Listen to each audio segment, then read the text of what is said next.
Olá, companheiros, muito boa tarde. Começando mais um quarto caderno aqui na Causa Operária TV, em parceria com a Rádio Causa Operária, começando o nosso podcast sobre cultura e arte aqui para vocês no nosso canal. Você já sabe, nosso programa, nosso podcast é baseado sempre num tema que foi publicado no nosso caderno cultural do jornal Causa Operária, impresso, ou ainda em nossas publicações, outras publicações, como por exemplo as nossas revistas, os coletivos do Partido da Causa Operária.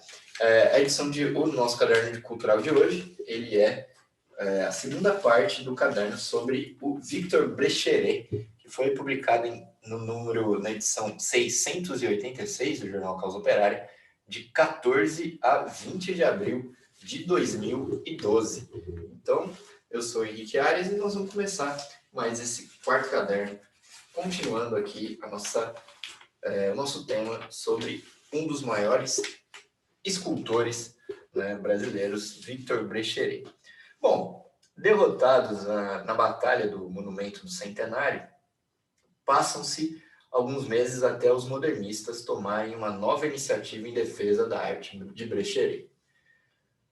Ela vem em abril de 1921, quando finalmente o grupo convence o escultor a expor uma obra sua. É inaugurada, então, na Casa Byton, a primeira mostra brasileira de Brecheret, exibindo o grande mármore Eva, que já havia sido exposto em Roma 2 anos antes. Apesar da beleza da peça, não era exatamente o melhor exemplo do modernismo de Brecheret, que àquela altura já havia avançado para um maior radicalismo formal, aprofundando-se no terreno da síntese e da estilização anatômica das peças. Eva era ainda, em grande medida, um mármore clássico, escolhido provavelmente de forma calculada, pois era a peça que menos despertava controvérsias entre seus opositores. Monteiro Lobato, por exemplo, que havia se prestado ao papel de tropa de choque da oligarquia contra a arte moderna, era um grande apreciador de Eva. Outro conservador, Raul de Polílio, que frequentemente atacava os exageros do modernismo, escrevia no Jornal do Comércio que Eva era uma obra definitiva. Considera ela uma interpretação que deve ser classificada mesmo entre as melhores que temos visto da personagem que a Bíblia deu o nome de Eva. A posição de Polilo em relação a Eva mostrava bem qual fora o critério da escolha da peça: expor uma obra capaz de dividir a opinião pública conservadora. Eva era moderna, mas não em demasia. Pertencia à fase de Brecheret em que ele estava mais diretamente influenciado pela escultura de Rodin. Já em 1921, Brecheret esculpia peças muito mais originais que atestavam a influência do primitivismo e do cubismo, que estivera tão em voga na Europa, principalmente antes da guerra. Como bom reacionário, porém, Polilo usava o que apreciara em Eva para atacar o que de melhor Brecheret vinha produzindo nos últimos anos. Em um artigo, Polilo falava de um conservadorismo entranhado na sociedade paulista, e o fato de um crítico conservador destacar o conservadorismo reinante é bem ilustrativo de como eram primitivas as opiniões em voga sobre arte. A dele mesmo é digna de pena. Ele escreveu no Jornal do Comércio, abre aspas, o ambiente sufocante em que se estraçalham as nossas capacidades artísticas e se esgotam inutilmente as energias da juventude, as energias da juventude que luta e que trabalha, envenena quase todos os produtos do pensamento humano, que se lembram de vir à luz nestas paragens. É uma verdadeira tortura imposta pelo meio, acrescida naturalmente quando o autor é brasileiro. Essa tortura sentiu-a tão profundamente Brecheret. É lógico. Senti-la-ão, por muito tempo ainda, os que, como ele, jovens confiantes na força criadora que lhes deu a natureza, pretendem desbastar, atenuar ao menos atenuar ao menos a opacidade deste ambiente e procurarem implantar aqui ao invés de uma velharia elegante crescendo da terra para a terra, um prodígio incalculável erguendo-se da terra para o sol, fecha aspas. Para Polilo, Eva era um caso exemplar dessa arte prodigiosa que se erguia em direção ao sol. Dito isso, Polilo passa à ofensiva, abre aspas. Executado há vários anos, esse mármore patenteia o quanto de energia criadora e interpretativa deixou o escultor Brecheret estagnar de alguns tempos para cá. Energia que poderá desdobrar-se ainda, felizmente, em centros outros, mas que perdemos pelo simples fato de não querer compreender senão as pinturas de folhinha e as esculturas feitas à eletricidade. Fecha aspas. Assim, o crítico conclui, por força de seu próprio conservadorismo, que no Brasil a arte de Brecheret se enfraqueceu, comparando Eva com a produção mais radicalmente modernista do escultor feita entre 1919 e 1921. No mesmo artigo, Polilo completa. O artista segue hoje por outro caminho e procurando, como faz todo o bom artista, ser alguma coisa mais do que simples contemporâneo, envereda-se por azinhagas inexploradas de um processo de expressão que fale mais alto a alma dos que sabem e querem compreender a necessidade da arte, fecha aspas. Dito isso, Polilo revela a profundidade de sua ignorância. A solução encontrada pelo crítico é irônica, que Brecheret voltasse para a Europa, pois aqui não haveria nada para ele. A exposição na Casa Buyton obtém dois resultados. Primeiro, os modernistas conseguem que a prefeitura adquira o grandioso mármore de Brecheret. Finalmente, era rompido, pelo menos em parte, uma barreira importante contra a nova arte. Após os modernistas conseguirem o apoio de um grupo de vereadores, a prefeitura aceita a doação da peça que é instalada no Vale do Anhangabaú. Os novos conseguiam, assim, que uma escultura, se não modernista, ao menos feita por um modernista, fosse exposta pela primeira vez como um monumento em São Paulo. É certo que, diante da derrota sofrida no episódio do Monumento ao Centenário, esse episódio nós falamos sobre ele na edição passada do nosso programa, Eva era uma conquista infinitamente menos importante, mas representava, apesar disso, um efetivo passo adiante.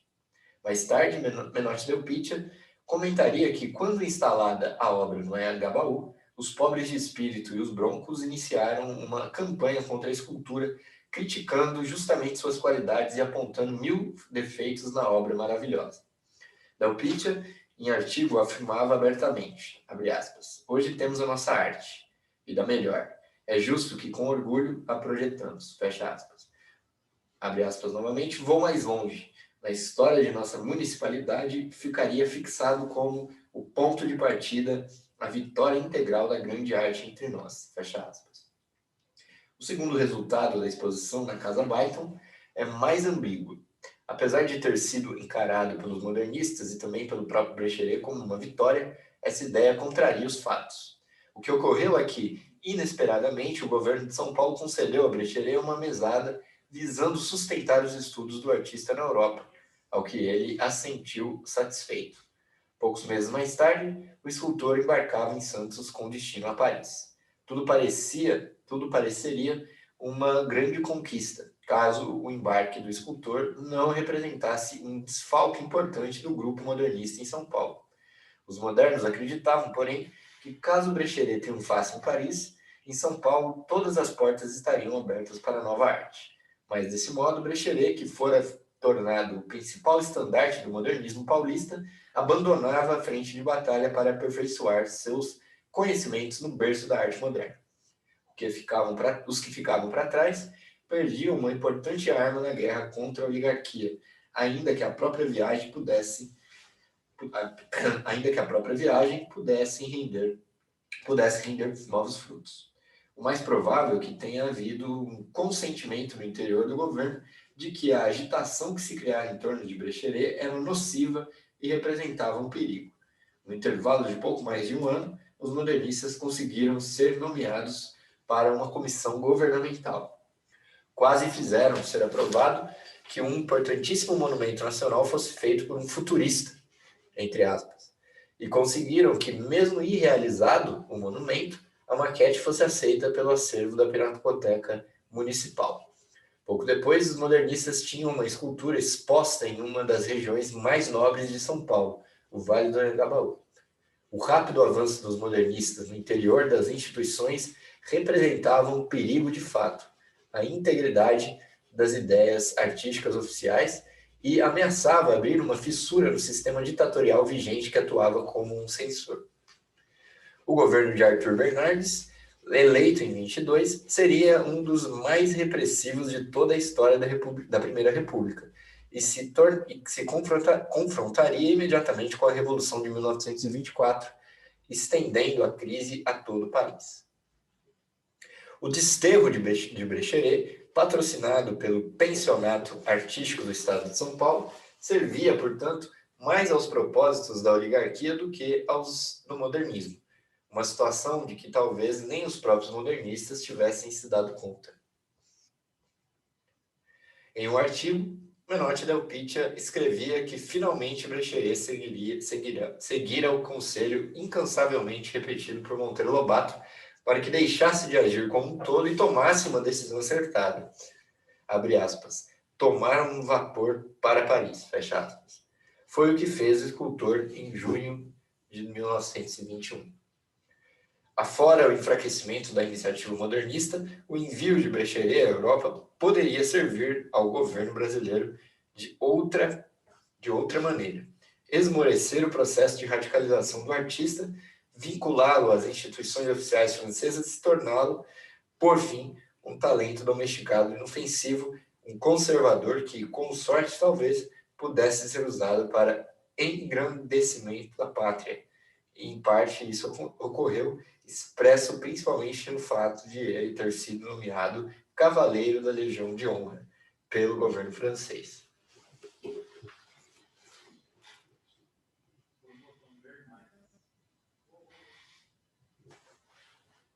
Não se passou muito tempo e chegaram já notícias de Paris sobre Brecheret.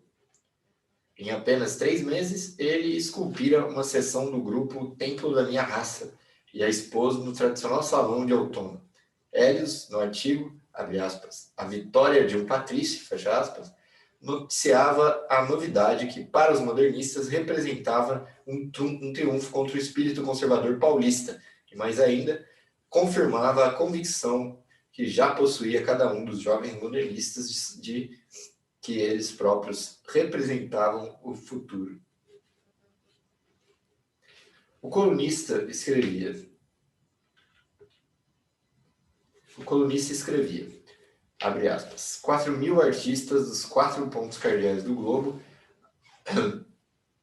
acorreram ao certame artístico da consagradora Lutécia, onde tiveram suas obras rejeitadas. Brecheret, o legado de ontem, contra cuja arte só faltou que entre nós se atirassem pedras, fez como César nas Galhas. Chegou, viu e venceu. Fecha aspas. Menotti Del Pitta, em outro artigo, esclarecia a maneira como os modernistas encaravam a premiação de Brecheret. No Correio Paulistano, ele escrevia, abre aspas, quando o encontramos no Palácio das Indústrias, sozinho e negado, grande e incompreendido, o nosso Brecheret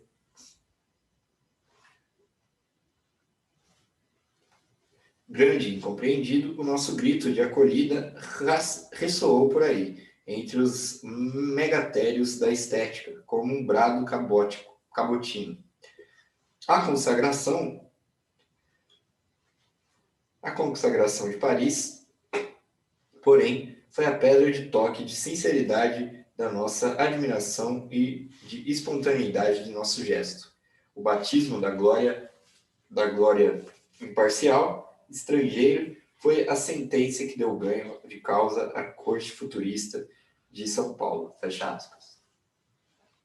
Se por um lado a premiação em Paris envolvia Brecheret nos círculos acadêmicos franceses, por outro, tornou-se um trunfo nas mãos dos modernistas em luta contra a retrógrada oficialidade das artes nacionais.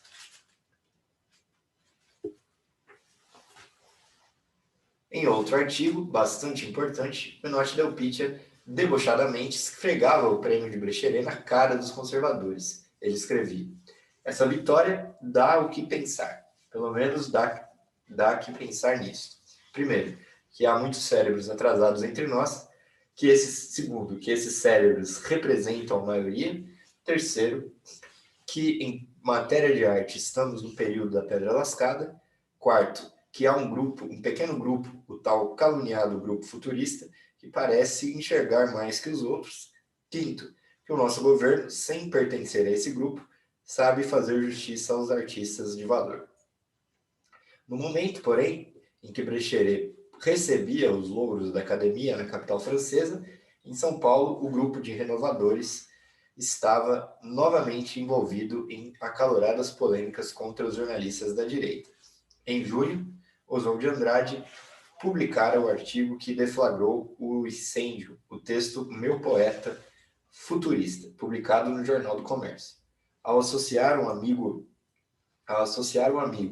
Mário de Andrade, à poesia radical que era praticada na Europa, Oswald tornou Mário o principal alvo dos conservadores. Passaram a atacar e a tentar desmoralizar agressivamente a inovadora poesia exaltada por Oswald. Mário de Andrade passou a sofrer um processo de isolamento, uma forma de caça às bruxas, mesmo no seu círculo pessoal de relações. Pais retiraram as filhas do conservatório de música onde Mário dava aulas, colegas olhavam torto no corredor e a própria família dele procurava isolá-lo, atacando-o e aos estranhos gostos artísticos dele. Finalmente, encerrado o período mais intenso dos debates, as provocações dos direitistas contra Mário de Andrade terminaram por radicalizar o poeta. Ainda naquele ano, poucos meses mais tarde, ele publicava a série de artigos Mestres do Passado, na qual fazia uma brilhante e ousada revisão crítica da obra dos principais poetas parnasianos, relegando-os ao passado das letras brasileiras. Novos ataques se seguem a essa iniciativa e os ânimos ficam ainda mais exaltados. Em meio a esse fogo cruzado, praticamente ininterrupto ao longo de todo o ano de 1921, a chegada de Graça Aranha a São Paulo em dezembro culminaria no planejamento da Semana de Arte Moderna pelo pequeno grupo de revolucionários.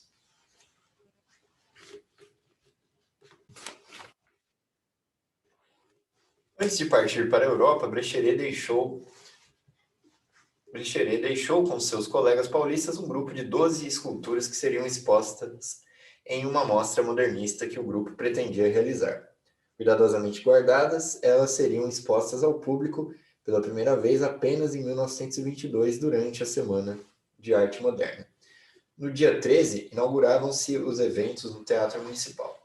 A primeira grande atração, enquanto não começava a Conferência de Graça Aranha, foi justamente a exposição de artes plásticas, que contava com os pintores Emiliano de Cavalcanti, Anita Malfatti, Vicente do Rego, Monteiro, Zina Aita, Ferrinhar, John Graz e Ian de Almeida Prado, além dos escultores William Heimberg e Victor Brecheret.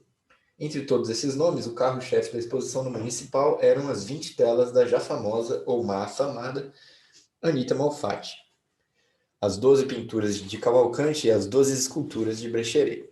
As obras que Brecheret havia deixado para a exposição eram um grupo representativo do que de mais avançado ele produzira entre a chegada ao Brasil, em 1919, e a partida no início de 1921. A produção desse pouco mais de 2 anos abrange exatamente o período de transição do escultor de um estilo ainda bastante classista para uma forma mais arrojada de modernismo. As esculturas foram dispostas em diferentes alas nos saguões do Municipal. Entre elas, o Gênio, Ângelus, dolorosa, ídolo, o regresso, Pietà, cabeça de mulher, Safo, torso, baixo relevo, vitória e cabeça de Cristo. A obra que havia sido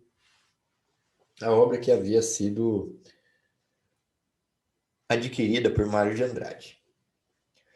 Esculturas como Cabeça de Mulher pertencem a uma fase de Brecheret ainda ligada ao classicismo. Eva é da mesma fase. Tanto Cabeça de Mulher quanto Eva são obras representativas da primeira fase da obra de Brecheret, período marcado pela sensualidade das figuras femininas.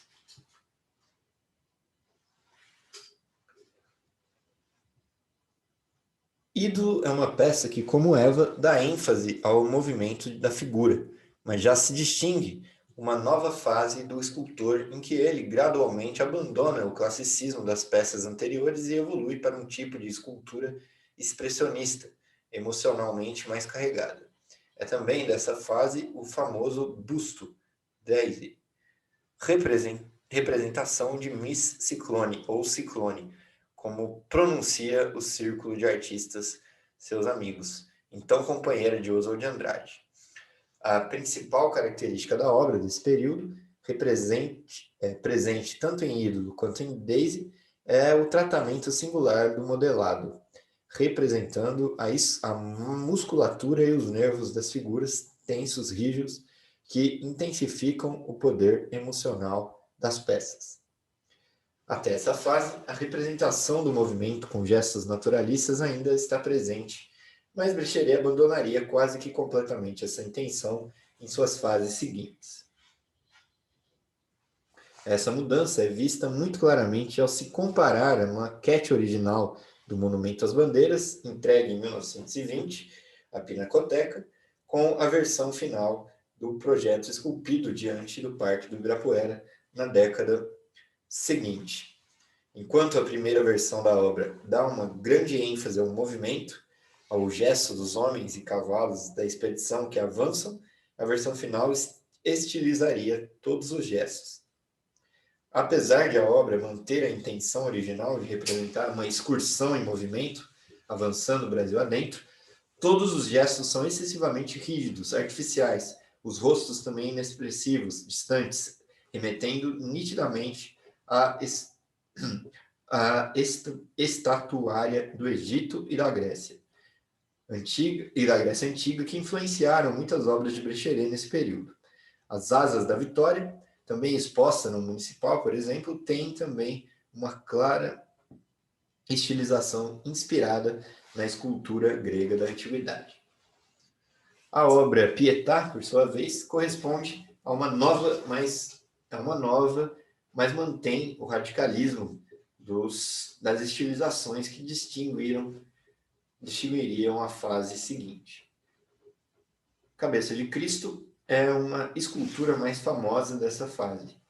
A belíssima obra, adquirida por Mário de Andrade, e que esteve no centro da crise que levou o poeta a escrever Pauliceia Desvairada, é uma peça polida, que representa a cabeça de Cristo morto, com uma expressão tensa, os olhos fechados e a boca escancarada.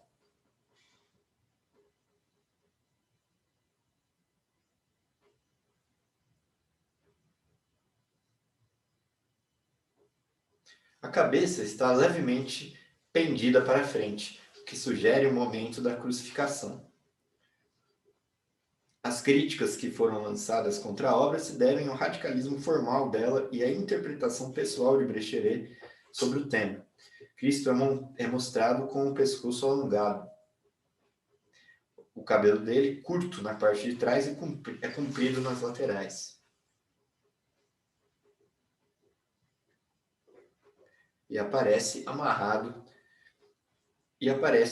com duas tranças que descem à frente das orelhas da figura. O penteado inusitado da peça rendeu a ela o nome informal de Cristo de Trancinhas, como hoje ela também é conhecida. É uma estátua muito bem resolvida, esguia, elegante e despojada, mesmo sem que o resto do corpo tenha sido representado. A cena da crucificação é bastante sugestiva pela posição da cabeça reclinada para frente, Toda a expressão da obra se concentra no rosto anguloso de Cristo com a fase tensa e dolorosa. É uma peça já bastante distinta de outra cabeça de Cristo, esculpida por Becheré meses antes, formalmente muito mais naturalista. Contrastadas as duas peças, vê-se a rápida evolução do artista, que conseguiu apresentar uma emocionalmente muito mais carregada na segunda versão.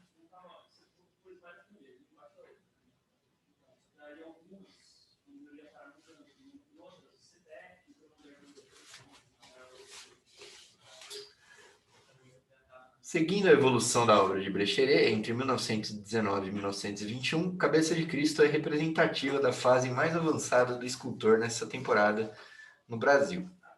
Sobre a reação do público que foi ao Teatro Municipal, o registro que se tem é um relato de René Tourlier, um dos empresários da semana. Abre aspas.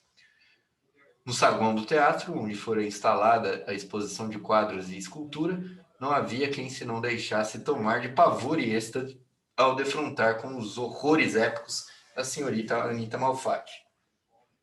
E não a poupava. Era com requinte que se punham a gozar o epigramazinho em que se desabotoavam estilantes de veneno. Fecha aspas. Ele completa que foi assim que ouvi dizer a muita gente sobre seu homem amarelo, que ela se havia inspirado e procurado, que ela, perdão.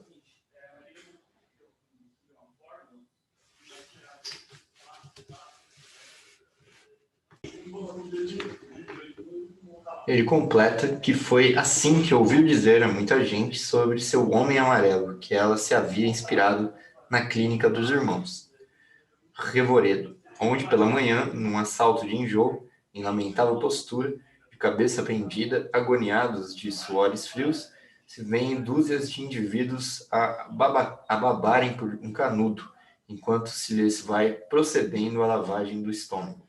A elite paulistana não conseguia esconder que por trás do dinheiro que tinham, nada mais havia que ignorância, estupidez e provincianismo.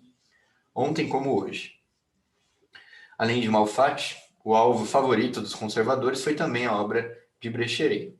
Os principais ataques se dirigiam contra ele, segundo Tillier, em virtude de sua, abre aspas, em virtude da sua cavalhada apocalíptica na volta da batalha, do gênio que ele procriara nas desmedidas proporções de um Menon colosso, fecha aspas. A referência que o empresário faz aos colossos de Menon é bastante significativa, pois destaca a influência que já existia desde então na obra de Brecheret da estatuária egípcia. Os Menons são dois monumentos de grande dimensão construídos na entrada da necrópole de Tebas, no Egito, dedicadas à memória do faraó Amenhotep III. Elas representavam o próprio faraó, mas o nome com que ficaram famosas foi dado a elas pelos gregos em referência ao herói Menon, presente na Ilíada, filho da deusa Eos e morto na guerra de Troia. O escultor paulista permanece quase uma década em Paris, só voltando a residir em São Paulo em 1930, pouco antes da Revolução. O reconhecimento oficial na França e o rápido crescimento do modernismo em São Paulo criam uma disposição mais favorável à obra de Brecheret entre alguns setores da burguesia paulista. Ainda em 1922, o senador Freitas Vale, que patrocinava reuniões modernistas na Vila Quirial, entra em contato com o escultor em Paris e encomenda a ele a execução de um monumento em homenagem à poetisa Francisca Júlia, morta em 1920, obra que deveria ser colocada sobre o túmulo dela no cemitério do Araçá, em São Paulo. O resultado dessa encomenda é a estátua Musa Impassível, esculpida em mármore de Carrara.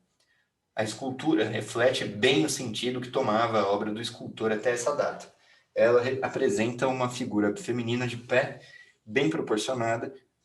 Seus traços são estilizados, mas Brecheret já não emprega mais grandes distorções físicas como a que se via em Cabeça de Cristo. ela pode ser vista como uma conclusão e uma síntese das fases anteriores do artista até então. Nela, há a elegância da fase classicista, as distorções expressionistas do modelado e a simplicidade de elementos típicas da última fase paulista do escultor.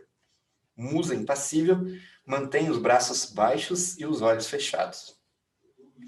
O rosto sereno, a pose tranquila, as mãos pousadas com suavidade na amurada atrás dela e o tórax levemente projetado para cima transmitem a ideia de mostrar aquela guardiã da tumba de Francisca Júlia como uma figura inspirada e inspiradora, envolta em uma tranquilidade meditativa e sintonizada com problemas elevados do espírito humano. O fato de ela estar com os seios à mostra é uma alegoria tradicional que remete à entrega, ao desnudamento, à sinceridade do artista. Musa impassível foi devidamente instalada sobre o túmulo da poetisa do Parnaso por volta de 1925, onde permaneceu até recentemente. Em 2006, a Pinacoteca retirou a escultura de lá para restauração.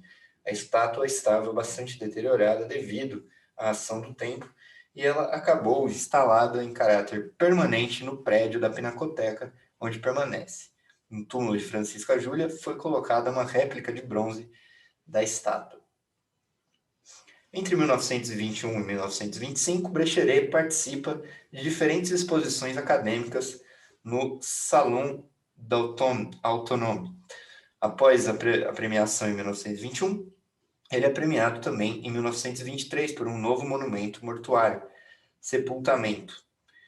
Em 1925, Brecheret recebe ainda uma menção honrosa no Salon des Artistes Français. Nesse curto período, a obra de Brecheret se transforma radicalmente. Na capital francesa, ele passa a conviver regularmente com dezenas de modernistas e, entre eles, alguns dos principais expoentes da Escola de Paris.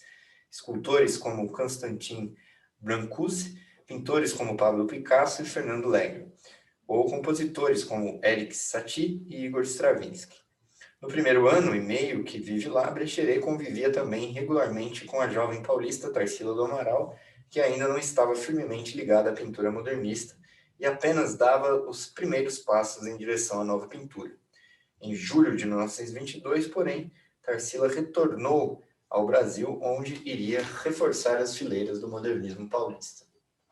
O período do pós-guerra é também uma fase de consumação das vanguardas francesas anteriores à guerra. Os principais representantes da nova arte estavam todos sendo comprados pela burguesia imperialista. A concentração, o trabalho árduo e a miséria, que foi a nota comum da vida dos principais nomes do modernismo europeu, deixa de existir no período seguinte.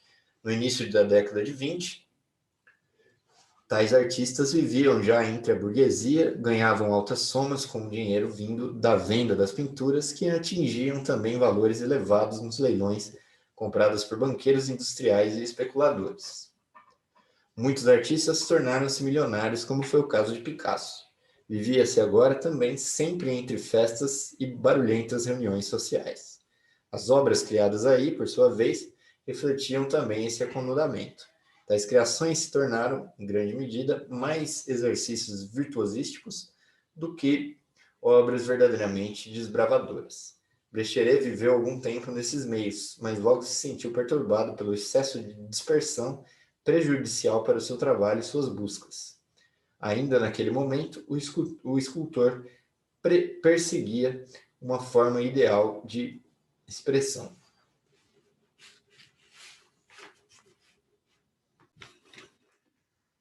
Toda a produção francesa de Brecheret foi marcada pela descoberta daquelas pedras suíças que provocam a mudança formal já relatada acima. Após abandonar São Paulo em 1921, ele não teve mais nenhuma participação importante nos rumos subsequentes do modernismo paulista, que tem seu desenvolvimento mais importante na década de 1920. Mas o escultor manteve, no entanto, contato com os colegas em São Paulo. Em 1927, por exemplo, Oswald de Andrade publicava o romance A Estrela de Absinto, escrito ainda em 1921 e cujo protagonista era Brecheret. A capa da primeira edição do livro foi ilustrada também pelo próprio escultor. Brecheret só retornou a São Paulo em 1930, às vésperas da Revolução, ou seja, no momento de declínio do modernismo. Enquanto o movimento político brasileiro chegava a uma fase de culminação, Brecheret vivia às voltas com a organização de uma nova exposição individual em que apresentaria suas últimas peças. Quando acontece a Revolução e a oligarquia é finalmente desbancada, as profundas mudanças sociais e políticas que são liberadas pela Revolução destroem completamente o aparato ideológico do velho regime. O modernismo, como a força mais dinâmica e madura da arte nacional, rapidamente começa a se estabelecer como uma cultura predominante. Uma parte expressiva dos modernistas, em pouco tempo, ingressou no governo varguista, um governo contra-revolucionário, e a partir daí vai se integrar ao Estado burguês, o qual, acossado pela classe operária, caminha para o fascismo incompleto do Estado Novo. Parte dela ficaria ligada ao varguismo e outra parte polarizada à esquerda e à direita do regime. Vitor Brecheret, da mesma forma que ocorreu com Mário de Andrade, Manuel Bandeira, Villa-Lobos e tantos outros, torna-se um dos artistas que seriam cooptados pelo governo contra-revolucionário de Vargas. O monumento em louvor às expedições heróicas que definiram as fronteiras nacionais, quando concluído, um dos grandes mitos nacionalistas viria a se revelar a obra-prima de Brecheret. O desenho do projeto original foi, então, drasticamente reformulado, apesar de a ideia e a concepção geral do monumento terem se mantido intactas. Da anterior aparência naturalista, todas as figuras ganharam um modelato mais geometrizado e mais robusto, adaptando-se ao estilo épico da época. Das influências classicistas do escultor, vê-se que ele optou por retratar todas as figuras nuas, o que ressalta a força física dos bandeirantes e demais sertanistas. As alegorias presentes na primeira versão, a vitória alada, os índios, a ânfora, e com as águas do Tietê, as febres, a morte, a figura feminina que representava a terra brasileira, foram todas subtraídas, da mesma maneira que a antiquada plataforma sobre a qual se erguia o monumento original. Na nova versão, a expedição bandeirante se ergue sobre uma plataforma discreta que apenas ressalta as figuras que se fazem notar por si mesmas, pela grandiosidade de seus corpos. Os gestos das figuras foram também reformulados, tornando-se mais rígidos, segundo as influências da arquitetura arcaica grega presentes na obra de Brecheret. A expressividade que a obra perdeu no que diz respeito aos gestos, as expressões faciais e o movimento do grupo como um todo, ela ganhou em termos de majestade, de organização visual e de plasticidade. Os dois bandeirantes que sobre seus cavalos tomam a frente da expedição transformaram-se em semideuses de pedra que se erguem imponentes sobre cavalos igualmente poderosos. Toda a caravana de sertanistas e escravos que se segue é composta também por gigantes. Suas faces são sérias e compenetradas. Com os músculos de pedra, executam determinados a tarefa de arrastar atrás de si a gigantesca barca das monções, enquanto avançam implacavelmente pelo interior selvagem e inexplorado do continente. A composição triangular da caravana, mais alta à frente, e a leve inclinação diagonal do grupo, que coloca os cavalos em um patamar mais elevado, contribuem para dar movimento à solidez do grupo, que está todo ele enterrado em grandes blocos de pedra, apenas exteriormente escavados. A execução do monumento às bandeiras, pela quantidade de elementos e pelo tamanho descomunal, tomou quase 20 anos da vida do escultor. Foi o grande projeto de sua vida. O monumento só estaria concluído em 1953, durante o governo de Vargas.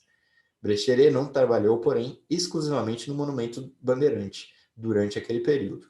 Em 1941, depois de 5 anos trabalhando na praça, Brecheret se inscreve para um concurso internacional que elegeria o escultor responsável por um monumento em homenagem a Duque de Caxias. Brecheret vence o concurso e executa aquela que viria a ser conhecida como a maior estátua equestre do mundo. Duque de Caxias, sob seu cavalo, mediam nada menos do que 14 metros de altura, erguidos sobre um pedestal de mais de 24 metros. Comparado ao monumento às bandeiras, essa homenagem a Duque de Caxias parece sem vida, medíocre, e refletindo não mais o mito nacionalista, mas o mero conservadorismo histórico, sendo o Duque um medalhão da direita. O tratamento das figuras não desperta maior atenção e a própria ideia, a composição, os elementos adicionais são extraordinariamente convencionais. O grupo central do monumento é Duque de Caxias montado a cavalo, com o braço estendido, erguendo a espada.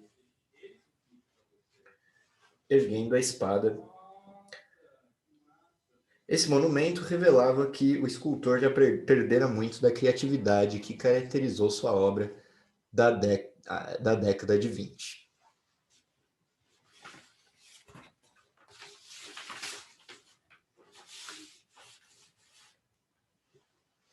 O escultor manteve-se ativo até o fim de seus dias. Em 1953, ele esculpiu um grande alto-relevo na fachada e em algumas paredes interiores do Jockey Club em São Paulo. No ano seguinte, seus trabalhos mais expressivos são os 2 afrescos que realiza em Osasco e um outro afresco para uma capela em Atibaia. A última estátua que Brechelier criou, em 1955, ironicamente, foi uma escultura tumular, gênero que ele sempre cultivou durante a vida. Os 2 grandes anjos em pose de oração foram feitos por encomenda da família Escuráquio e podem ser vistos hoje no cemitério São Paulo. Victor Brechelier viria a falecer poucos meses mais tarde, aos 61 anos, em 17 de dezembro de 1955, transformado no mais importante escultor brasileiro. Bom, a gente vai ficando por aqui, mais esse quarto caderno. Na terça-feira que vem, às 15 horas, nós estamos de volta, né, com mais um tema cultural para vocês. Até mais, pessoal.